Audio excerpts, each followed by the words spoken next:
ত্রয়োদশ জাতীয় সংসদ নির্বাচন ও গণভোটকে সামনে রেখে রাজধানী ঢাকা ছাড়তে শুরু করেছেন বিভিন্ন শ্রেণী পেশার মানুষ।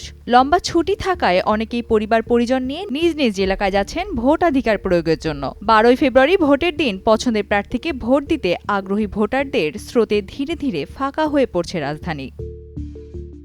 2024 সালে গণ অভ্যুত্থানের পর এই নির্বাচনকে তরুণ ও নতুন ভোটাররা শুধু মত প্রকাশের সুযোগ নয়, বরং দেশ গড়ার বড় দায়িত্ব হিসেবে দেখছেন।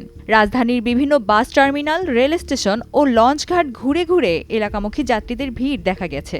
এদিকে নির্বাচনী প্রচারের শেষ মুহূর্তে ব্যস্ত সময় পার করছেন বিএনপি, জামায়াত, এনসিপি, ইসলামী আন্দোলন সহ বিভিন্ন রাজনৈতিক দলের প্রার্থী ও নেতাকর্মীরা।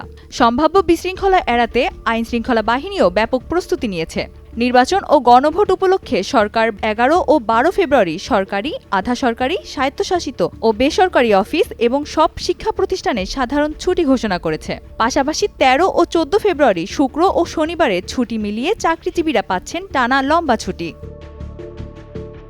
এই সুযোগে ভোট দেওয়ার পাশাপাশি নিজ এলাকায় কিছুদিন কাটানোর পরিকল্পনাও করেছে অনেকে।